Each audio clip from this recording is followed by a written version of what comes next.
Welcome to Nasdaq Trade Talks. I'm your host, Jill Malandrino, global markets reporter at Nasdaq. Joining me at the market site in Times Square, we have George Milling-Stanley. He's the Chief Gold Strategist at State Street Global Advisors. We're going to take a look at gold ETF demand. Of course, everyone knows the GLD. George, it's great to have you with us. And big anniversary coming up on the GLD. Very exciting. Absolutely. 15th anniversary in November. All right. Let's talk about the current price drivers of gold right now.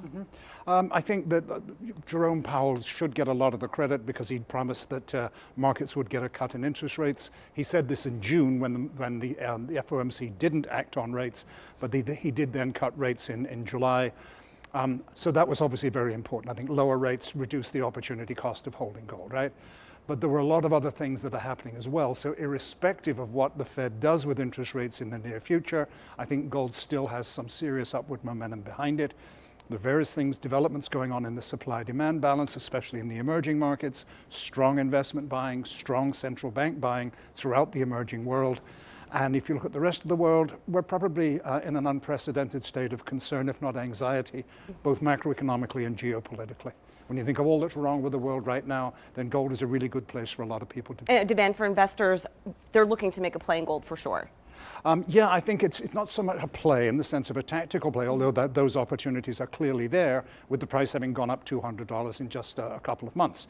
But I think much more important, people are now feeling comfortable making long-term strategic allocations to gold when returns on equities have got to be rather doubtful in the near future. Equities have gone up for 10 straight years. Nobody believes they'll do that for the next 10.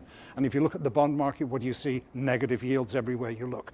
So gold is looking a lot more attractive relative to the competition. All right, and it's certain you can see the demand is there. GLDM, it's a lower share price than GLD, came to market only 15 months ago, surpassed $1 billion in assets under management. Yeah, so clearly the demand is there. Up almost $500 million year to date. I think that's very important for a young ETF like that to be able to do that.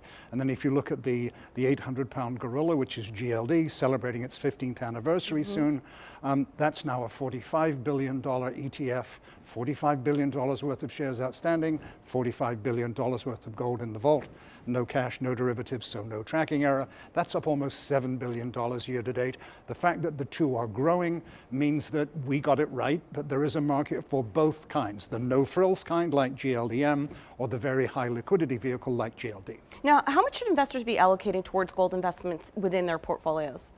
There's no easy answer to that. The literature suggests somewhere between 2 and 10% is appropriate, depending on a particular investor's risk tolerance, liquidity needs, income needs, whatever it may be.